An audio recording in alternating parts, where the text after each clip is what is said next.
ब्रह्ममुरारिसुरार्चितलिङ्गं निर्मलभासितशोभितलिङ्गं ब्रह्ममुरारिसुरार्चितलिङ्गं निर्मलभासितशोभितलिङ्गं जन्मजदुःखविनाशकलिङ्गं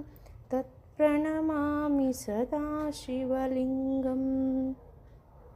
देवमुनिप्रवरार्चितलिङ्गं कामदहनकरुणाकरलिङ्गं रावणदर्पविनाशनलिङ्गं तत्प्रणमामि सदा शिवलिङ्गम्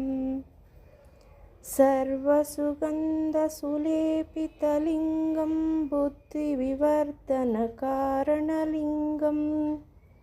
सिद्धसुरासुरवन्दितलिङ्गं तत्प्रणमामि सदा शिवलिङ्गम्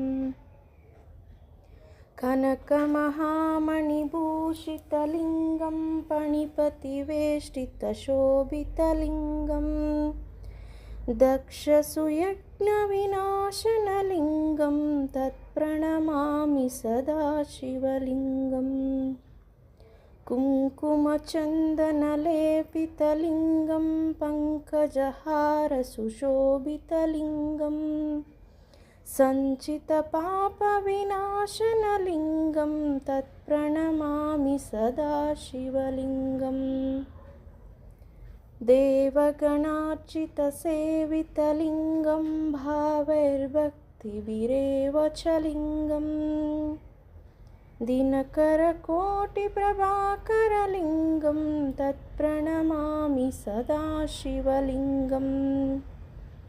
अष्टदलोपरिवेष्टितलिङ्गं सर्वसमुद्भवकारणलिङ्गम् अष्टदरिद्रविनाशनलिङ्गं तत्प्रणमामि सदा शिवलिङ्गम् सुरगुरुसुरवरपूजितलिङ्गं सुरवनपुष्पसदार्चितलिङ्गं परमपदं परमात्मकलिङ्गं तत्प्रणमामि सदा शिवलिङ्गम् लिङ्गाष्टकमिदः पुण्यं यः पठेत् शिवसन्निधौ शिवलोकमहाप्नोति शिवेन सह मोदते।